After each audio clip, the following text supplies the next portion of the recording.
खुलुमबाय गिबियावनो गोजोन फुंबिलिनि आंनि गोसो गोरबोनिफ्राय बरायनाय आरो हामलायनायखौ नोंथांमोननिसिम जासिहरग्रोनाय थाबाय। आसा खालामो बयबो मोजाङै दङ। नोंथांमोननि थाखाय आं मोनसे गोदान खौरां लानानै नुजाथिफैलायबाय। आसा खालामो नोंथांमोना खौरांखौ जोबजासिम खोनासंलांगोन। BTC बिसायख'थिखौ लानानै बिसायख'थियाव दावराव दावसि खालामाबालासिनो गोजोनै बारहोहरनो थाखाय खावलायदों BPFनि बिजाथि जेम्स बसुमतारी बिथाङा जानानै थांनाय गाग्लोबनायनि सायावबो खोथा फोरमायनायखौ नुनो मोननाय जादों। बिथाङा फोरमायथिदों दि UPPL दोलोआ बिसायख'थिखौ लानानै हिंसायारि जाथाय खालामनाया लाजिनांथाव मानोना बिथांमोना गावसोरनो बिटिआर गोरोबथा खालामनायनि उनाव बिटिआर ओनसोलाव सान्थि फैबाय होननानै बुंबाय थायो, नाथाय बेफोरबादि बुंग्राफ्रानो जुदि असान्थि खालामनानै दिन्थियोब्ला बिथांमोनखौ मा बुंगोन? गोजोनखौ जोंबो हास्थायो। बिसायख'थियाव फेरेंगाया देरहालांब्लाबो बिथाङा जेब्ला गोहो मोनगोन अब्ला आरोबाव रायजो राजाफोरनि गेजेराव एफेक्ट जागोन।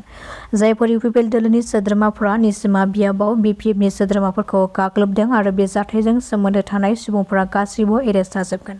बेनि गेजेरावनो सानैया एरेस्ट जाखाबाय होननानै बुंथियो बिथां जेम्स मोसाहारिया। रहमरिया थानानि असि बिजय दैमारिखौ रिजार्भ क्लज खालामबाय। मिथिनो मोननाय बादिब्ला रायजो राजाफ्रा हमनानै पुलिसनो गथायना होनाय सासे सिखावा रहमरिया थानानि सिङाव थानायावनो जेलनिफ्राय खारखोमालाङो। बे जाथायखौ लानानै जायगानि सुबुंफ्रा पुलिसनि हेंथायै गोख्रों सोमावसारदों।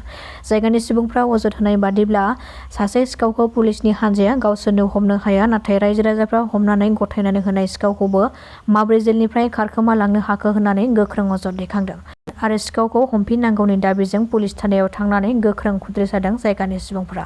बे जाथायखौ लानानै रहमरिया थानानि असि बिजय दैमारिखौ रिजार्भ क्लज खालामनाय जाबाय होननानै खौरां मोननाय जादों।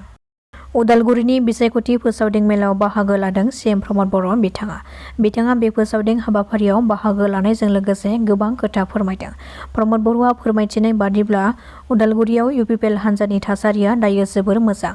थांनाय 2020 मायथाइयावबो जोंनि UPPL दोलोनिफ्राय गोबां बिजाथिफोरा देरहासार जानो हादोंमोन आरो थांनाय 5 बोसोर खामानि मावनायनि उनाव उदालगुरिनि रायजो राजाफ्रा UPPL दोलोखौनो अनसायदों। जायफोर जायगाफ्रा उदालगुरिनि बियाबाव आगोलनि समाव UPPL दोलोनि थासारिया मोजां नङामोन, नाथाय बेफोर बियाबावबो दायो मोजां थासारियाव फैबाय। बेखायनो फैबाय थानाय BTC बिसायख'थियाव UPPL दोलोआ उदालगुरियाव जोबोद मोजां फिथाइखौ मोननो हागोन।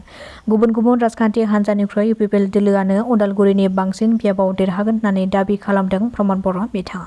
UPPLआ सोरखाराव फैफिनोब्ला आइजो माहारिखौ जौगाहोनाय, हा-हुनि जेंनाखौ सुस्रांनाय आरो बर' हारिजों लोगोसे गासै मोन 26 हारिफोरखौ जौगाहोनाय, सोलोंथाइनि बिथिङाव लाइमोनफोरखौ जौगाहोनाय आरो बिटिआर ओनसोलाव गोजोन थासारि लाबोनाय बेफोर गासै खामानिफोरखौबो मावगोन होननानै रादाय होयो प्रमद बर' बिथाङा। बेजों लोगोसेनो बिथाङा फोरमायथि बावदों दि बिटिआरआव सुइजारलेण्ड बानायनाया जाबाय गोजोन थासारि लाबोनाय। सुइजारलेण्डआ जादों मुलुगनि मादावनो बयनिख्रुइ गोजोन आरो समायनासिन जायगा। नाथाय बे जायगाखौथ' जावनानै आं बड'लेण्डआव दोनफैनो हाया। नाथाय जायगाया समान नङाब्लाबो बर' हारिनि हारिमुवा जोबोद समायना आरो जोंनि हारिमुवाबो सुइजारलेण्डनिफ्राय खम नङा।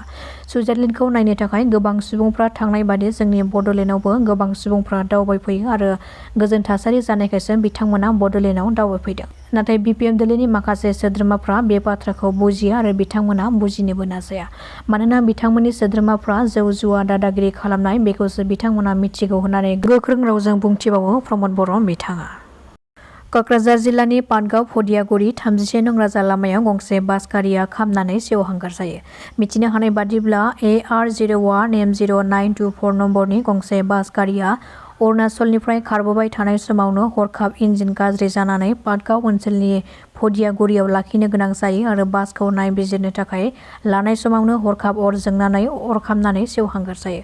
बे अर खामनाय जाथायाव बास गारिया जोबोर गाज्रि रोखोमै खामदों। मिथिनो हानाय बादिब्ला बे अर खामनाय बास गारियाव खमैबो सा 22निफ्राय लानानै सा 25 सिमहालागै दावबायारिफोर दङमोन, नाथाय बे अर खामनाय जाथायाव रावनिबो जिउ खहा जायाखै होननानै सुलुंनिफ्राय मिथिनो मोननाय जादों। फिन आरोबाव UPPL दोलोनि MCLAआ UPPL दोलोनिफ्राय ओंखारबाय। मिथिनो हानाय बादिब्ला 34 नं खालिंदर बियाबनि MCLA दिलीप कुमार बर'आ UPPL दोलोखौ एंगारनायनि रेजिगनेसन लेटारखौ गथायबाय। नाथाय बिथाङा मा जाहोननि थाखाय हरखाब दोलो एंगारखो बेनि जाहोनखौ मिथिनो मोननाय जायाखै। फटाशिल आम्बारिनि पुलिसनि जेयाव नांदों 3 सिखावफोर।